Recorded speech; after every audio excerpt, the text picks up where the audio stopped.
With an arrest in the killing of that young Wisconsin actress found dead after a Fiddler on the Roof cast party. The suspect is one of her high school classmates.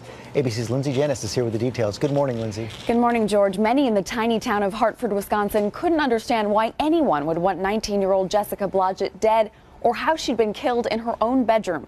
But now police say the man who allegedly did it was the most unlikely suspect, a former classmate who friends now say had confessed he had feelings for her. Police now say this man, 19-year-old Daniel Bartelt, brutally strangled Jessie Blodgett just hours after her star turn in Fiddler on the Roof.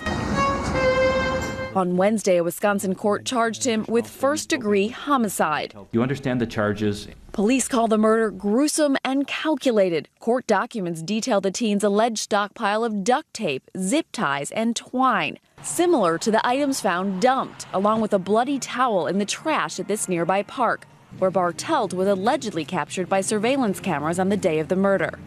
The ligature that was recovered from Woodlawn Park was analyzed for DNA. DNA was subsequently preliminarily identified on that item from both Ms. Blodgett and Ms. Bartelt. The news of the arrest has stunned many in this tiny town of Hartford, Wisconsin, who remember Bartelt mainly as a shy student.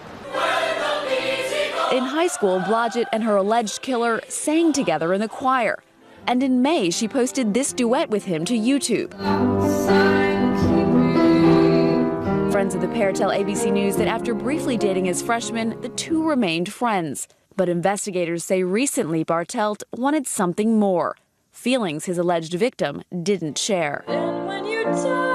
Lawyers for both the defense and prosecution say for months Bartelt had been unraveling, dropping out of college and pretending to go to work at a job he lost.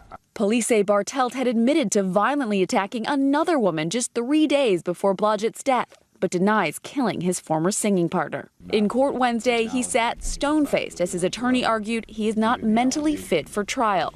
I didn't raise the issue based upon so much my contact with Daniel as the information that I got from his parents from a historical standpoint. This morning, Bartelt is behind bars as a community tries to come to grips with a brutal murder that may have been rooted in a high school crush.